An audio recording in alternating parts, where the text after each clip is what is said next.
Olá, povo de Deus, a graça e a paz. Eu sou Gleison Teles e este é o nosso canal falando da Palavra de Deus. Estamos em mais uma oportunidade e nesta feita vamos falar acerca do primeiro livro do profeta Samuel. Estamos em um curso de especialização nos livros da Bíblia e vamos falar sobre os mistérios da encarnação de Cristo, do seu ministério, do seu sepultamento, da sua glorificação, segredos que estão ocultos no livro do profeta Samuel.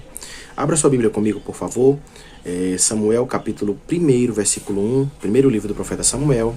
No capítulo 1, versículo 1, nós vamos ser um pouco mais rápidos, mas porém mais densos, para que vocês absorvam com maior facilidade e em menos tempo todo o conteúdo que nós temos para falar aqui. Abra sua Bíblia, Samuel 1 diz assim: Houve um certo homem de Ramataim Zofim, da serra de Efraim, que se chamava Eucana, filho de Jeroão, filho de Eliú, filho de Tou e filho de Zufi. Ele tinha duas mulheres, uma se chamava Ana e outra Penina. E Penina tinha filhos, mas Ana não os tinha. Eu tenho aqui um detalhe poderoso, introdutório, para que nós venhamos falar acerca desse assunto.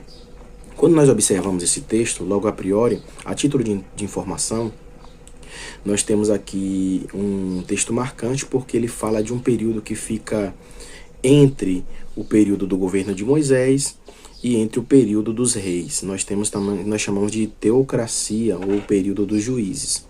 Nós temos um período que faz uma divergência, que é o período após a morte de Josué e os líderes, quando inicia-se o período dos juízes, tendo em vista que já existia o período dos juízes. Mas esse período dos juízes eram os patriarcas, eram os líderes das famílias que governavam, entre eles Moisés e Josué, e estes homens que estavam nesta responsabilidade. Só que após a morte de Moisés, Josué e os anciões das tribos, houve o período da ascensão dos juízes, e esse período é um período de aproximadamente 320 anos, e ele se encerra com Samuel. Só que quando nós observamos o texto de 1 Samuel capítulo 1, quando falamos acerca de Cristo, quando falamos acerca dos simbolismos, quando falamos acerca das tipologias de Cristo, eu tenho a primeira tipologia, porque o texto começa dizendo o seguinte: houve um certo homem de Ramataim Zofim. O primeiro detalhe está aqui. A palavra Ramataim Zofim significa dupla altura de vigias. Então eu tenho uma região, a região deste homem. Só que o texto começa a dizer que alguém está subindo, e quem está subindo é Ana e Eucana. A palavra Ana significa a graça de Deus, e Eucana significa o criado por Deus. Então eu tenho a criatura e a graça caminhando juntos. E a graça, nós sabemos que a graça não é um atributo, a graça é uma pessoa. Então eu tenho a graça representada por Cristo e eu tenho a criatura representada por Eucana subindo juntos para Siló. E a palavra Siló significa local de descanso, ou seja, a graça de Deus trazendo o homem, que é a criatura criada por Deus, para o lugar de descanso. Então nós temos aqui neste primeiro versículo a revelação da encarnação de Cristo, em que Cristo, que é a graça de Deus, está subindo, levando a sua criatura ao local de descanso, levando a sua criatura a Siló, ao lugar de descanso, que é representado pelo santuário, pela igreja e também um pré-estabelecimento da Nova Jerusalém. Então o papel da graça de Deus é conduzir o homem ao lugar de descanso. Agora olha que coisa linda. A palavra Ana é graça e Eucana criado por Deus. Agora eles estão indo para Siló, que é o lugar de descanso, tipo do céu e também tipo da igreja. Só que lá, para onde eles estão subindo, no meio do percurso, eles têm um grande desafio. E um dos maiores desafios de quem está indo para o lugar de descanso é que existe dois tipos de obreiros. E os dois tipos de obreiros é representado pelos filhos de Eli, que é Ofni e Finéias. A palavra Ofni significa pugilista, e Finéias, boca de bronze. Então aqui eu tenho o pugilista é aquele que a mensagem dele só agride a igreja. Esse é aquele que só tem palavras de afronta contra a igreja. Então, Ofni e Finéias é um tipo dos obreiros atuais em que eles não têm palavra alguma de graça, não têm palavra alguma de consolação. São mensagens que só exortam, são mensagens que só agridem, são obreiros que são desequilibrados a ponto de darem piadas na sua congregação. Então, o primeiro grupo, que aquele que está sendo conduzido como criado por Deus, sendo conduzido por Ana, que é graça de Deus, e Eucana, que é criado por Deus. Então, a graça de Deus conduzindo aquele que é criado por ele para Siló, o lugar do descanso, ele vai encontrar Ofni, que é pugilista, é aquele que espanca a igreja, é aquele que agride a igreja, é aquele que a mensagem dele fere a igreja constantemente, é aquele que não tem mensagem alguma de bálsamo, a mensagem dele é só de exortação, porque na verdade é para esconder a sua hipocrisia religiosa, é para esconder o seu caráter duvidoso. Então ele tenta mostrar a sua espiritualidade condenando a igreja eleita de Deus. E o segundo é Finéias, que é boca de bronze, ou seja, alguém que só carrega em seus lábios mensagens de juízo. Eu tenho o pugilista, aquele que espanca a igreja, e eu tenho aquele que fala mais do inferno do que do céu. Eu tenho aquele que a sua boca é um símbolo de juízo, é um símbolo de condenação. É aquele que as suas mensagens, ele fala mais do diabo do que de Deus. É aquele que fala duas palavras acerca do reino de Deus, dos benefícios do reino de Deus, mas a sua mensagem é só juízo. A sua boca é de bronze. Então há uma característica, eu tenho aqui, vou voltar, vou ser um pouco didático, eu vou repetir. Eu tenho Ana como um símbolo que significa graça de Deus, e eu tenho Eucana como criado por Deus. Então eu tenho a graça de Deus conduzindo a criatura para Siló, que é o local de descanso. Então eu tenho Cristo, que é a graça de Deus, levando a sua criatura para o local de descanso. Mas dentro desse pré-estabelecimento, que também Siló é um símbolo da igreja, que veio promover descanso para a alma dos aflitos, com o estabelecimento da mensagem do evangelho, das boas novas, eu tenho também dentro deste ambiente de descanso, que é a igreja, eu tenho alguns líderes, alguns tipos de obreiros que são Ofni e Finéias, o pugilista e o boca de bronze. Aquele que fere a igreja, aquele que só tem palavra de exortação para a igreja, e aquele que só tem, aí aquele que a sua boca traz juízo e não resgate. Aquele que tem uma mensagem que fala mais do adversário do que do próprio Deus. Outro detalhe interessante no capítulo 1 é que a rival desse ambiente profético, a rival de Ana aqui é chamado de Penina. E Penina é um adorno, é uma joia. E aqui vem o grande segredo. Então o grande perigo da igreja que está indo para o local de descanso, que está indo para esta região em que nós acabamos de falar, a igreja que está indo para Siló, o problema dela é que a luta dela é contra a Penina, e Penina é joia ou adorno, ou seja, Penina é um símbolo das inovações, é um símbolo da sofisticação, é um símbolo da modernidade, que luta para que a igreja não permaneça nos marcos antigos, para que a igreja não se estabeleça ou que se consolide e que permaneça naquilo em que ela foi fundada. E a igreja, segundo Efésios, diz que a igreja foi fundada no fundamento, ela foi edificada no fundamento dos apóstolos e dos profetas, do qual Cristo é a cabeça. Então, a Penina é aquela que luta para tirar a igreja do fundamento apostólico e do fundamento profético.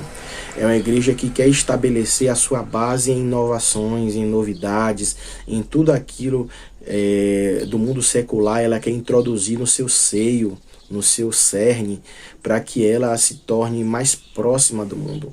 Então a igreja tem uma rival, e a rival é Penina, é a joia, é a sofisticação, é a modernidade. Olha que coisa linda, que coisa tremenda e poderosa nesse texto da Bíblia.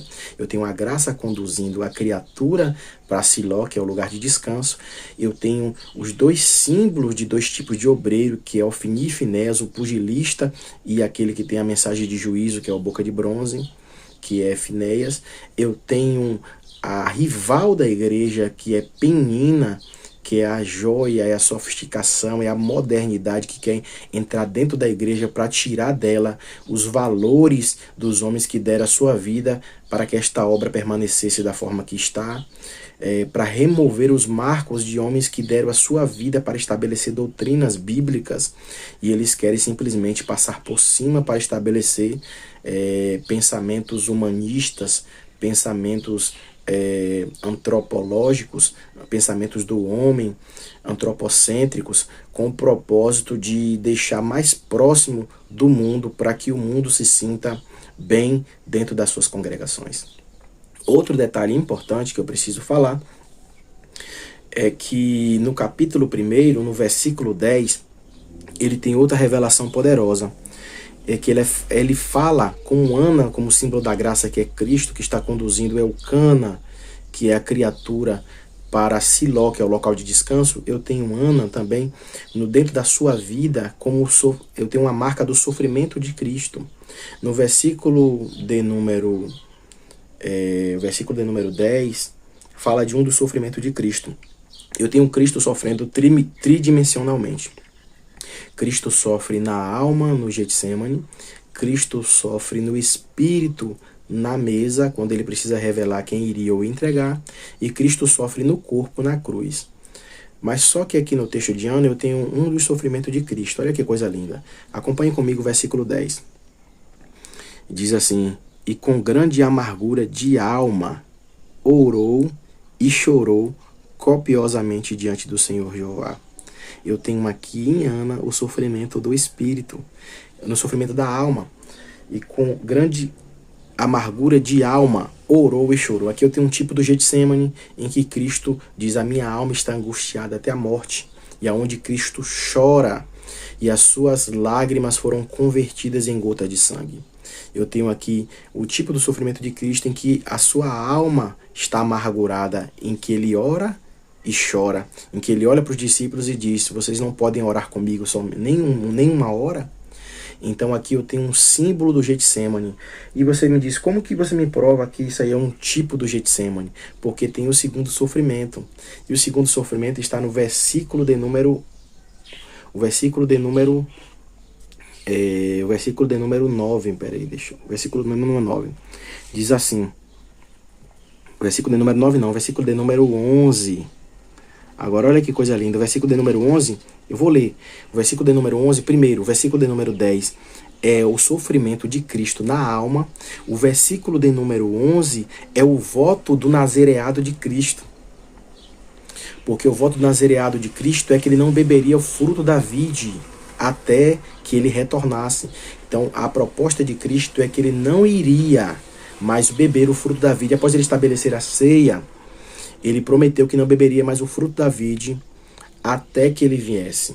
Então, a não ser nas próximas bodas, nas bodas do Cordeiro, onde será o nosso próximo encontro, é que ele vai beber do fruto da vide. Ele disse: eu não vou mais beber da fruto da vide aqui. Então, o detalhe interessante é que depois que Ana, olha o texto, versículo 11, e fez um voto dizendo: o Senhor dos Exércitos se atentares à aflição da tua serva e te lembrares de mim, não te esqueceres da tua serva, mas darei a tua serva um filho homem, então o darei ao Senhor Jeová por todos os dias da sua vida, e nenhuma navalha passará por sua cabeça. Aqui vem o voto de Ana. Então eu tenho Cristo fazendo o voto e eu tenho Ana fazendo o voto.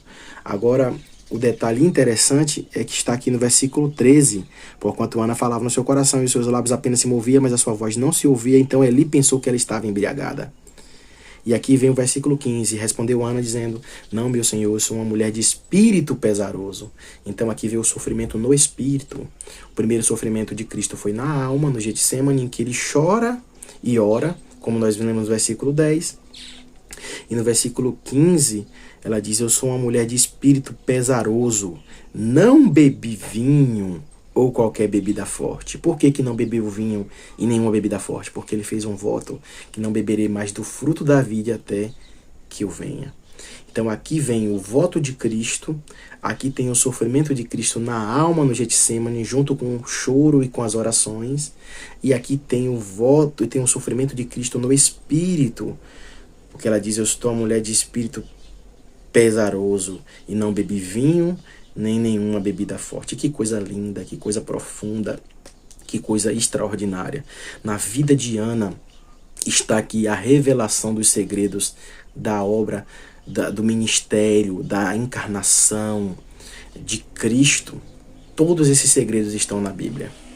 Eu preciso que você leia comigo um texto. Eu vou retornar para cá, para a gente não perder a afiação. Mas eu preciso que você leia comigo um texto que está em 1 Pedro. Esse texto é muito importante. Esse texto é muito poderoso para que você compreenda tudo isso que eu estou falando para você aqui. 1 Pedro.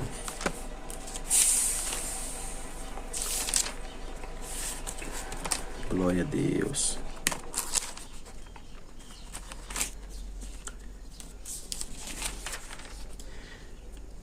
Primeira Pedro, capítulo 1, versículo 10, diz assim: a respeito desta salvação, inquiriram diligentemente os profetas, que profetizaram da graça que estava reservada para vós.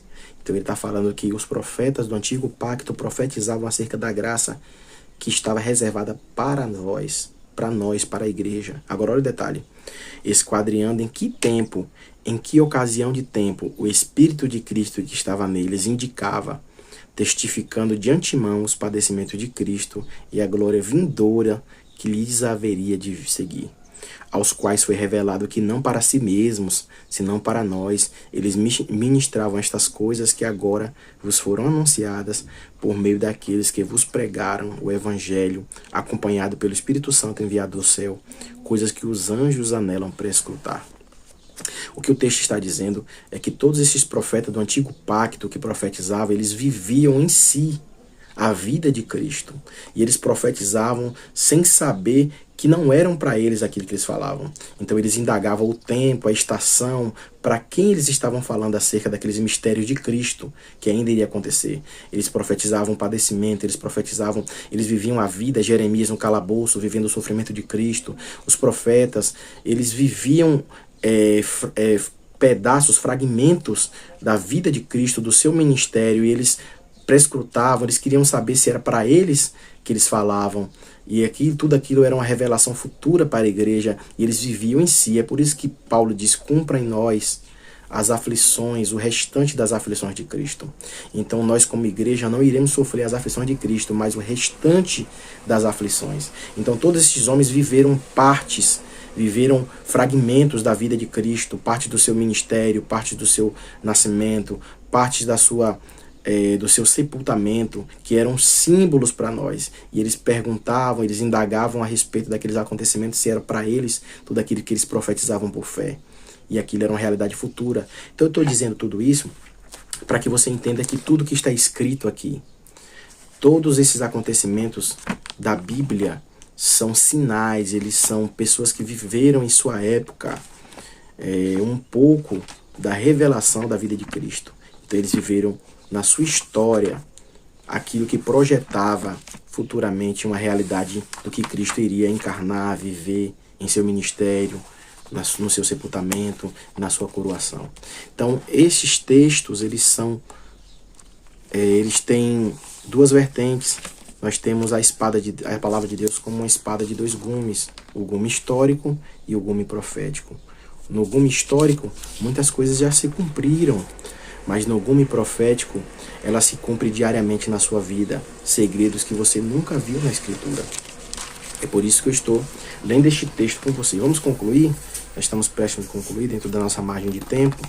Eu preciso que você leia comigo esse detalhe. Olha o versículo de número...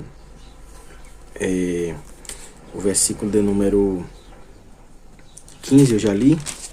Ele diz assim: não pense que a tua serva é uma filha de Belial, pois dos meus abundantes sofrimentos e de meus desgostos tenho falado até agora. Então respondeu-lhe Eli, dizendo: vá em paz, e que o Deus de Israel te conceda a graça que lhe pediste. E ela disse: que a tua serva ache graça diante de teus olhos. E assim a mulher seguiu o seu caminho, comeu, e o seu semblante deixou de estar triste. E madrugaram, adoraram ao Senhor Jeová e voltaram para a sua casa. Agora eu preciso concluir esse assunto dizendo a seguinte coisa. É que o versículo 25, ele diz que depois dessa promessa cumprida, concluída, depois dela receber a resposta de sua oração, o texto diz, e quando o bezerro foi degolado, olha que segredo poderoso, versículo 24, e quando desmamou, levou consigo, junto com 3 bezerros, um efa de flor de farinha e um odre de vinho, e o trouxe à casa do Senhor, em Siló. Aqui ela está falando, os 3 bezerros falam dos 3 anos do ministério de Cristo.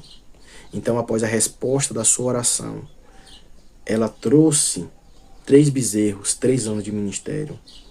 Um efa de flor de farinha, falando da sua palavra poderosa, que tem o poder de trazer o aflito, trazer força, trazer salvação, trazer libertação, trazer transformação, mudança de mente ao aflito.